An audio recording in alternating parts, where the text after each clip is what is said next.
Elevate and Strictly Business, our final set, but sure to be an exciting one. And right away, Thoth banned out. We just saw Thoth in this last game played very, very well. Yeah, Crimson was going off on this toss, so Elevate didn't even get a chance to see that probably, but still know that Thoth is one of the premier mid laners right now. Safety, damage, CC, he brings it all. Odin also banned out here, also can be a terror right now. That Odin cage so potent, that's why he's getting banned out. And then Giannis, not seeing a lot of him pick or ban. What's this one about? It is only Baronic who's playing this god right now, and Baronic plays it really, really well. And that's the power of a god like Giannis.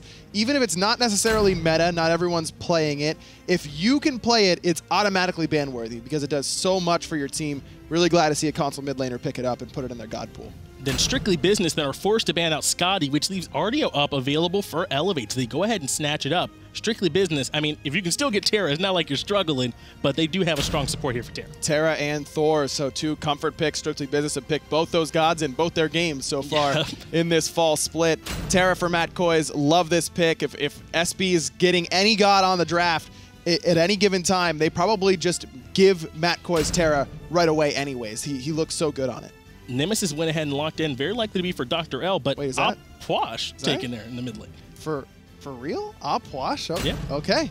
Elevate's always been into doing weird things. I mean, Dr. L has played just about every god on the cast and probably has whenever he pulls out the Morrigan.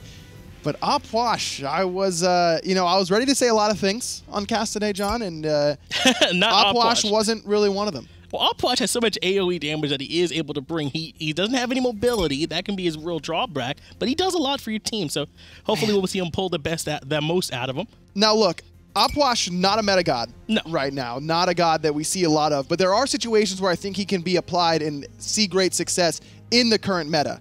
Against Terra and Thor are not those situations. I mean, those are gods that punish slightly immobile gods, let alone completely immobile gods like Opwash, very, very hard.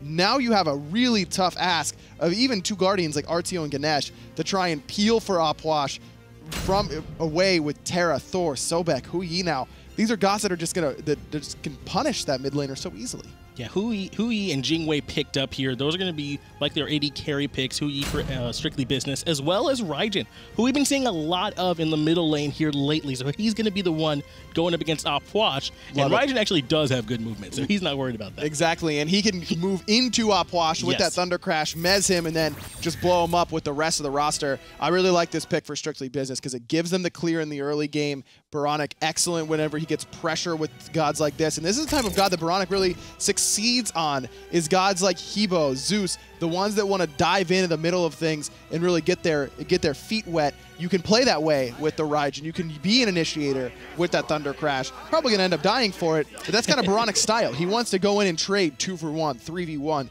and give his team the advantage. I want to ask you something. What do you think about our Khepri pick here to go along with this not very safe Opwash? Khepri would have been nice. I think Ganesh is a good call, though, because of how many channeled abilities Strictly Business have on their side. Everything Terra does is two-stage. You have to lay down the monolith, then dash through it. You have to put up the walls, then crash them together. That silence that comes out instantly from Ganesh's Ohm is really good into that matchup. Plus, Kaden wants to be able to teleport to the hammer. He wants to be able to spin with the Berserker's Barrage. Both of those could get interrupted as well. But Khepri might not have been a bad look either.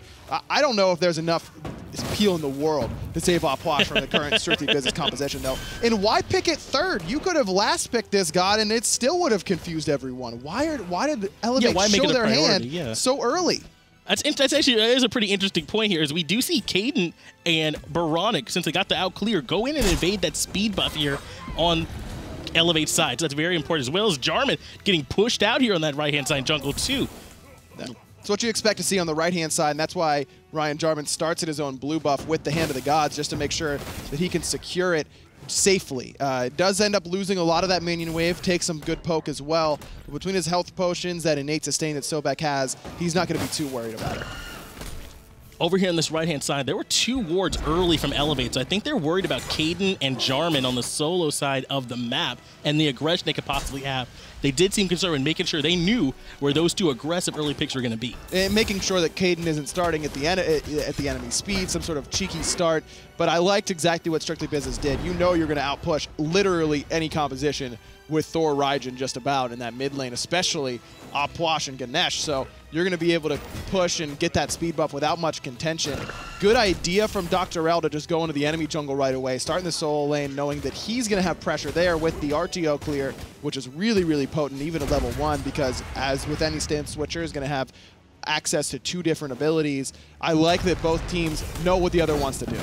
And Matt Koi's and Fatal Ghost, as Mr. T takes a lot of pressure here from Caden. Good job using the mess there to stop Apwash having any chance of getting out. Caden ends up getting credited with that first blood. So if you're new to Smite and don't really understand why Apwash is considered bad at a competitive level, you know, you're having fun with him in your casual games, that little moment right there is every reason why Apwash is not very viable at a competitive level. He just has no response to getting jumped on. Even other immobile mages, Zeus can burn you down before you can really kill him and put that damage out very, very quickly. Apwash's damage is excellent, yes, but it takes a little bit to go off. You need to lay down the 1, the 3, then you pop the 2, and the ultimate doesn't really dissuade anyone from going anywhere near him, whereas Zeus's does. Zeus can also do his damage from a much safer distance. Now, Apwash can pick up those corpses to give himself some sustain, and once he gets that Warlock Sash done, those go off of your percent HP, so you're healing yourself for more the more HP you build.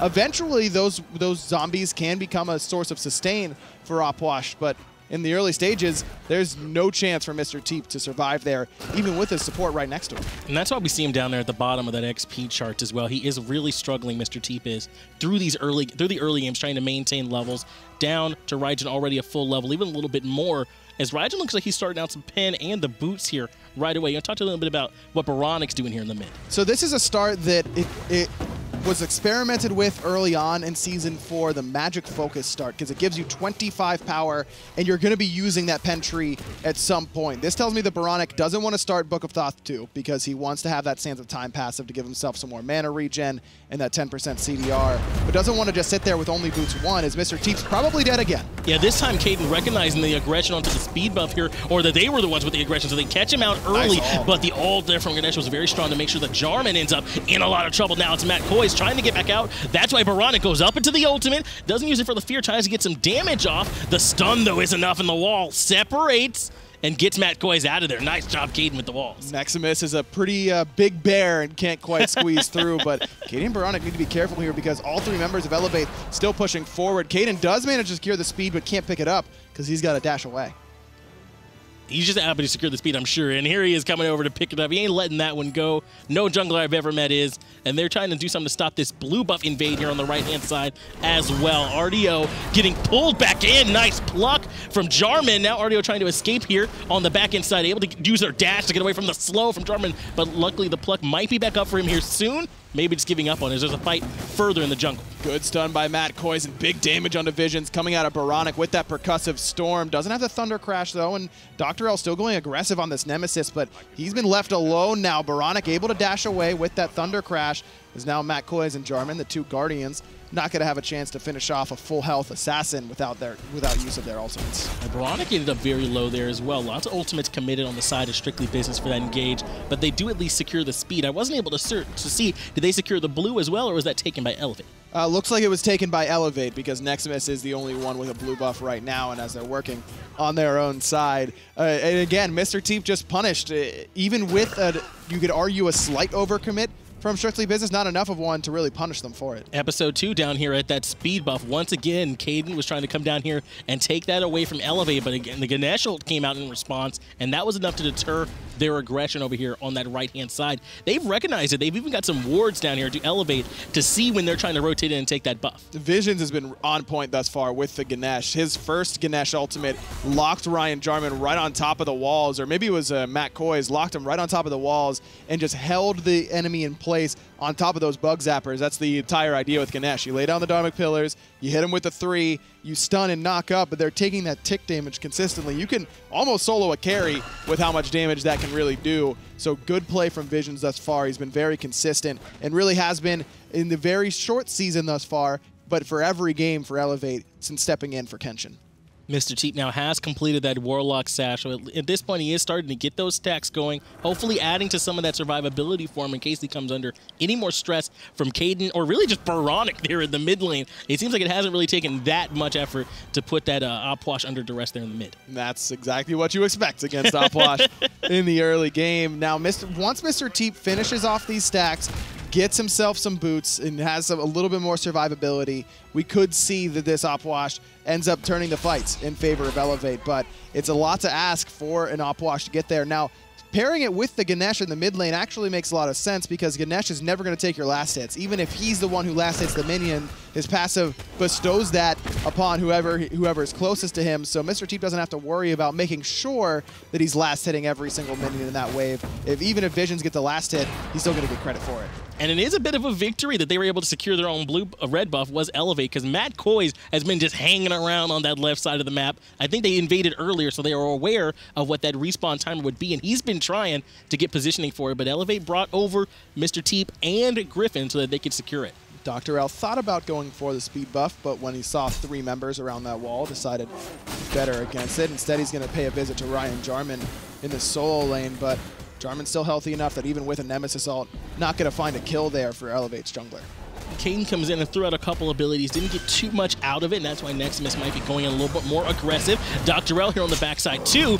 Jarman gets the pluck though onto Dr. L, pulls him back in under the tower. Ultimate comes out from Dr. L, but it wasn't enough. Caden up in the air actually, looking to try and drop back down, and he does. Dr. L into the ground. Visions is here, drops the ultimate, but a little bit off the mark.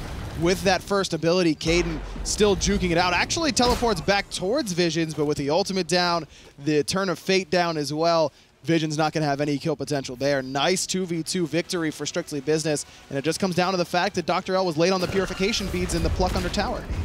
Ryan Jarman under trouble now, and gets secured by Neximus, just that easy. We saw Neximus actually get over here, well not Neximus, but rather, but Visions get over here a little bit before Matt Coys, who was trying to rotate over later, and it ends up being that three against Jarman that lets them secure that kill. And just not expecting that third member, I think. Even if that's just Visions and Neximus, maybe Jarman survives, though probably not with how long that Ganesh charge really locks you down in place. With Mr. Teep there, though, no chance for Ryan Jarman to survive, and that's a good assist for Teep to get.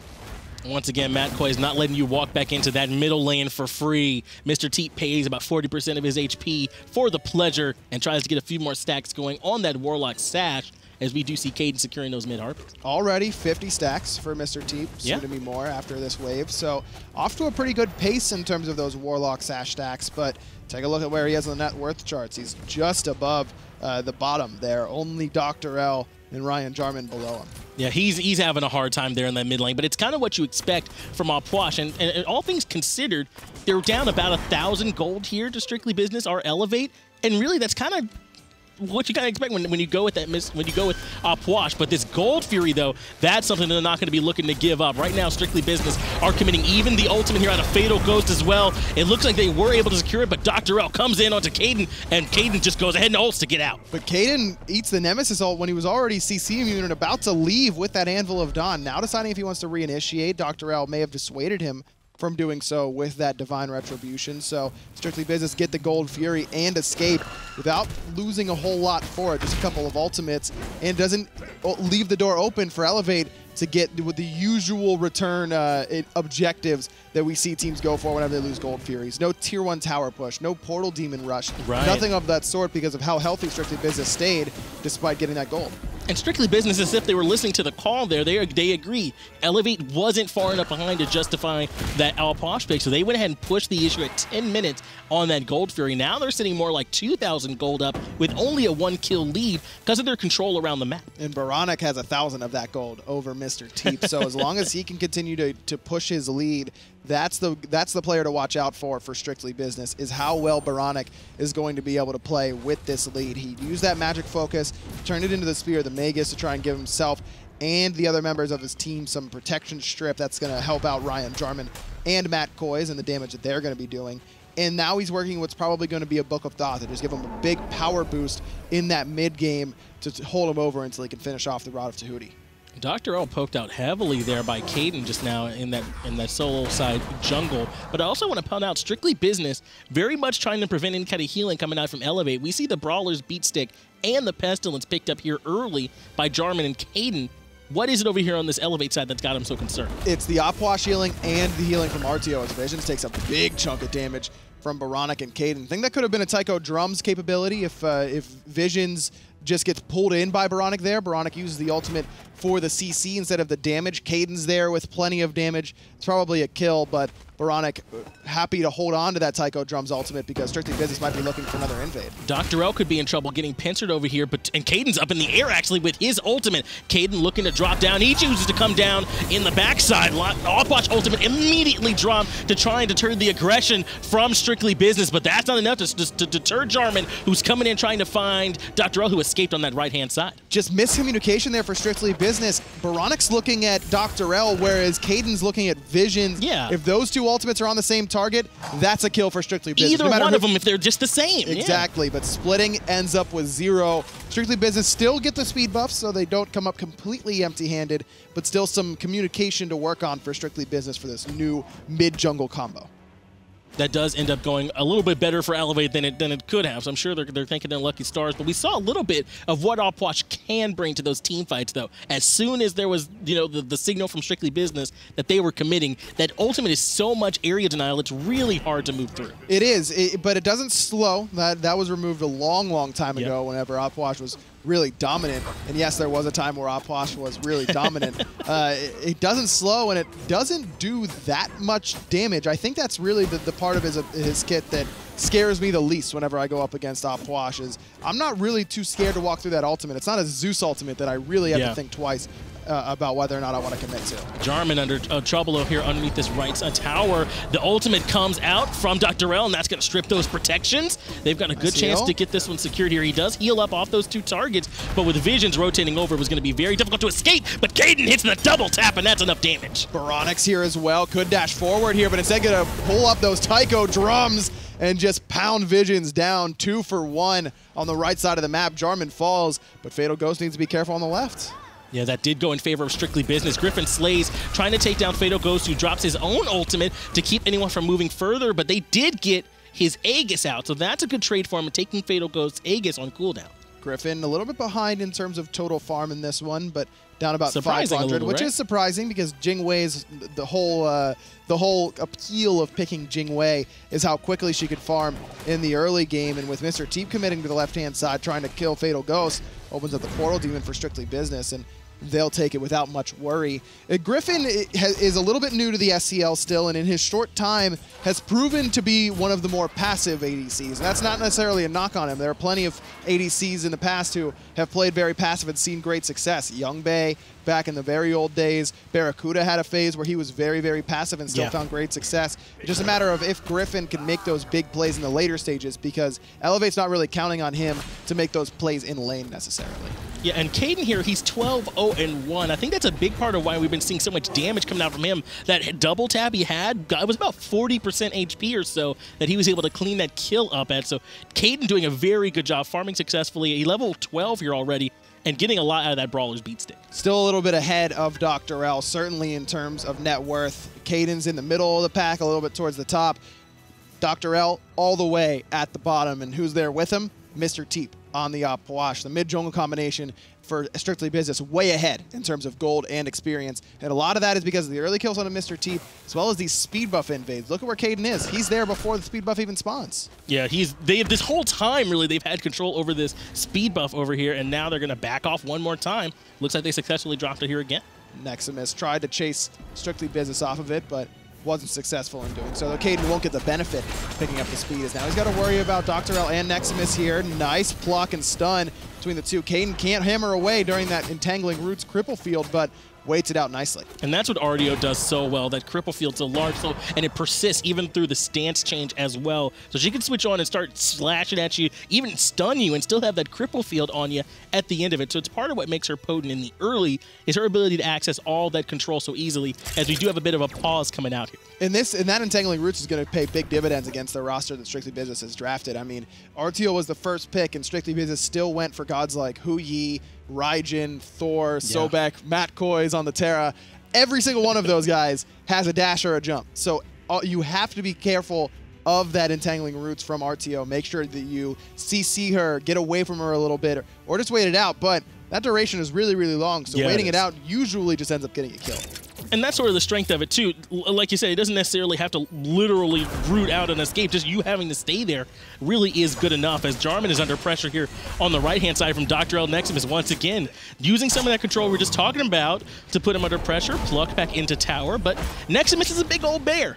Ain't too worried. Not at all. And with that jungler on the right side of the map, look at where all of Strictly Business is going, right to the Gold Fury, and it's falling very low. Pretty quickly here, Opwash zoned away. Griffin Slay's the only one in there, but he can't steal it away. Strictly Business get another gold. Caden up in the air, recognizing a bunch of damage went in onto Griffin Slays, perhaps looking for a chance to try and drop in, but instead goes towards Dr. L in the mid lane, whose dash comes out early to try and avoid it. Hammer only getting on the back swing. The wall, actually does cut Dr. L off. That was so important. Dr. L able to run back towards his teammates, but Baronic cleans it up. Nice percussive storm from Baronic, the mid jungle. This time for Strictly Business on point. Now Caden in a bit of trouble, has to receive the shell from Matt Koiz. Double tap, hunting for Griffin Slays as Ryan Jarman joins the fight, but that means Neximus is here as well. And that RTO is pretty strong. Ryan in a little bit of trouble, dashes away, and a good stun from Matt Koiz. CC's Griffin, who just can't quite find the kill. Yeah, Griffin Slays recognizing the low health bars of Strictly Business and dashes in aggressively despite the Terra Blessing coming out from Matt Koiz. That's how he cleans up 2 quick kills,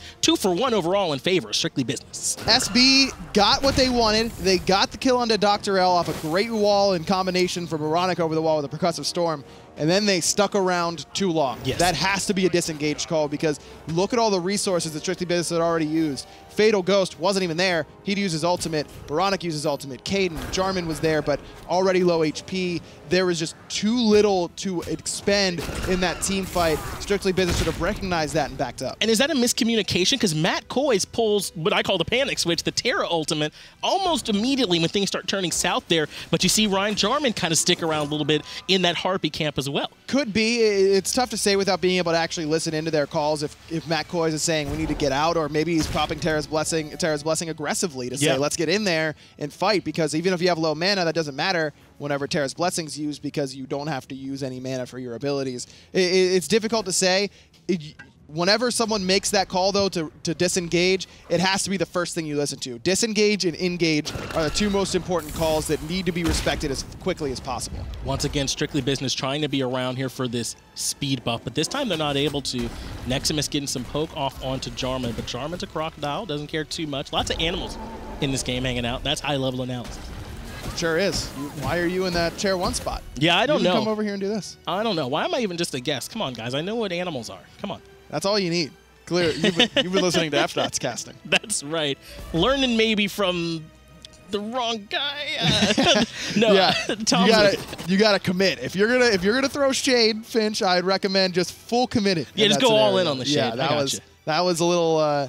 Just you had 1 foot in, 1 foot out, and that's not what Hindu likes. Hindu wants you to no, Hindu goes all someone. in. Just like looks like they're going all in on this Portal Demon. Our Strictly Business over here, already down to half health.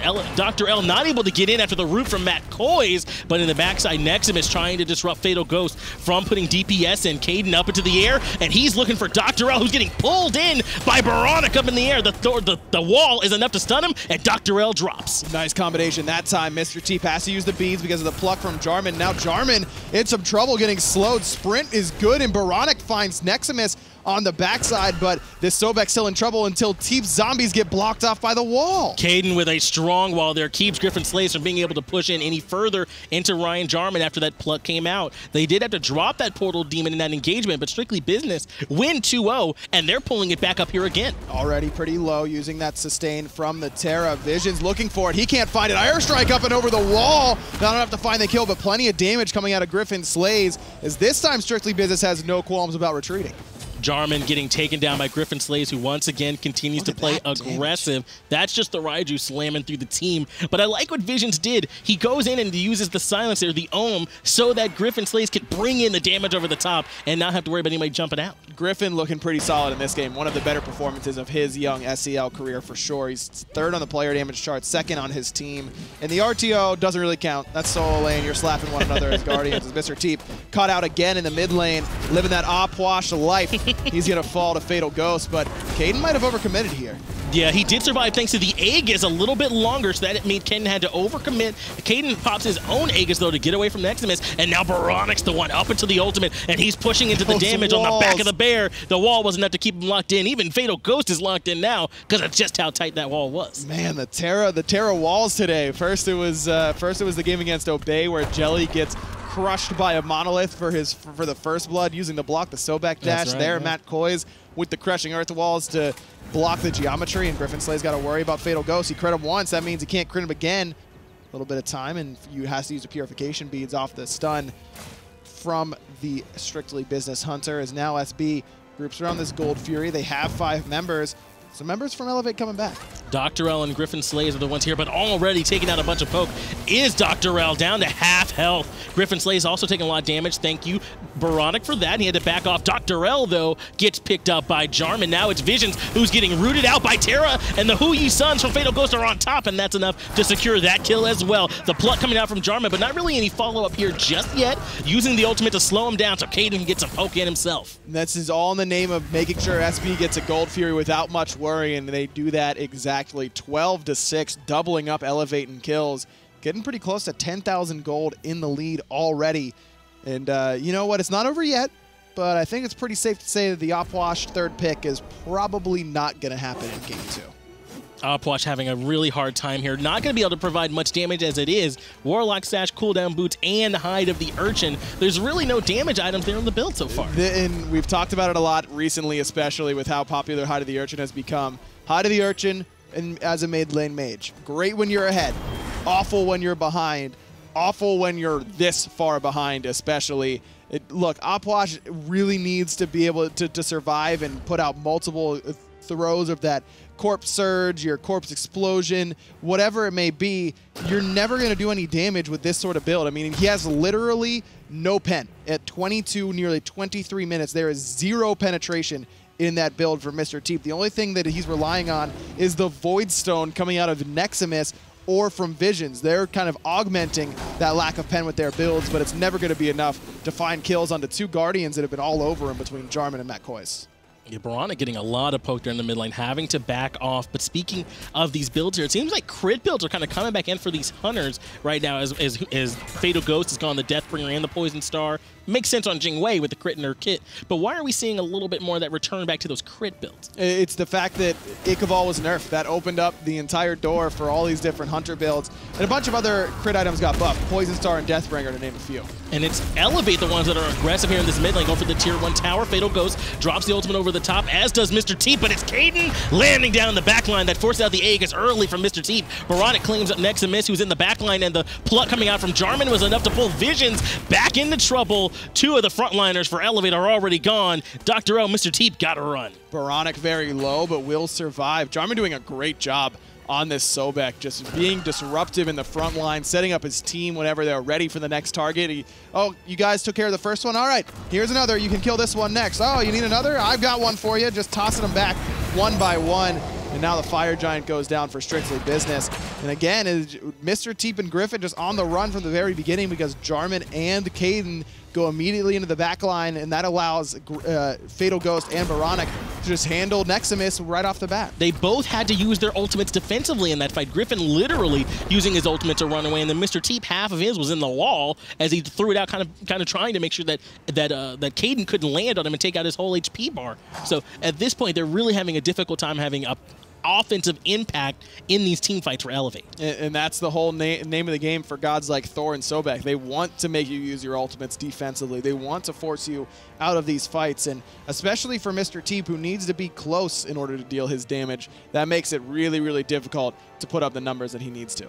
And I know you said earlier in the game it was almost a 10K gold lead. Well, now it really is a 10K gold lead here in favor of Strictly Business as they lead the kills 14-6 at 25 minutes in. Also securing the Portal Demon on the right-hand side, giving them a chance to back and then move back into the map very easily with that Portal Demon. Experience lead also up at 11,000. And SB has really never let go of this lead ever since they got it off the first spawn of the speed buff. They killed Mr. Teep pre-level 5 just for being opwash in the middle of a lane. This has just been, in my mind, a failed experiment from Elevate. Again, I don't understand why they picked opwash so early, and it just hasn't worked out thus far. And honestly, they haven't played poorly. It's just been the fact that I think that the picks for Strictly Business were simply better and put them in a much easier win path for this game. Strictly Business have definitely been playing their comp, or the advantage that their comp provides them very, very well, splitting the map early, forcing the issue with a 10-minute Gold Fury on the duo lane side of the map. So I agree, it's more well played to Strictly Business for recognizing where their advantage in their team comp is, as they do clean up that tier 2 tower on the right and are looking to aggress over here on the tier 2 and mid. Double stun there by Matt Coy, set up by Kaden as Strictly Business look for the tier 2 and mid. Vision's ultimate doesn't really do a lot. Lets Kaden know where he can and can't walk, but he's not too worried about it. And that's very important. Vision's ultimate has been one of the ones that's been more disruptive to Kaden and Matt Coy's when they try and go in on the back line. So that's not even going to be an option to defend this tier 2 here in mid. Jarman taking a couple slaps from the towers. They wait for their minion wave to come in and do some of this tanking for them. Fatal Ghost Ricochet's definitely landing on the mark, and there's the pluck from Jarman. That's how we're going to start the fight here. Neximus does do up the Thorns to try and return some of the damage, and Kaden goes up into the air. Dr. L around the side, doesn't quite find the target as Kaden playing patiently, looking for the 1v1, and finds Dr. L in that jungle, who doesn't use the ultimate quite yet. Instead, dashes away. Jarman needs to be careful about plucking gods like Neximus because he's just initiating for Elevate. Dr. L does immediately pop the beats though when Kaden drops on him, and Vision L's also, or Heximus, excuse me, also drops when he gets pulled into the back line. So when Dr. L does return, his beads won't be available, and Griffin Slays won't be available for this defense. Mr. Teep having to use that Aegis as there's a whole lot of aggression there on him. Tier 2 tower does finally fall. Mr. Teep falls along with it. Another kill for Strictly Business. They find 3, and now they're going to find the mid Phoenix as well. Are they going to just go for the end here? That's what it looks like to me. They recognize they got a 5v3 advantage with the Fire Giant buff. Kaden takes down Visions with no problem there. That's going to be no more for the Ohm Elephant Man. No peace here. Dr. L also in a lot of trouble, and that's it. Tighten down.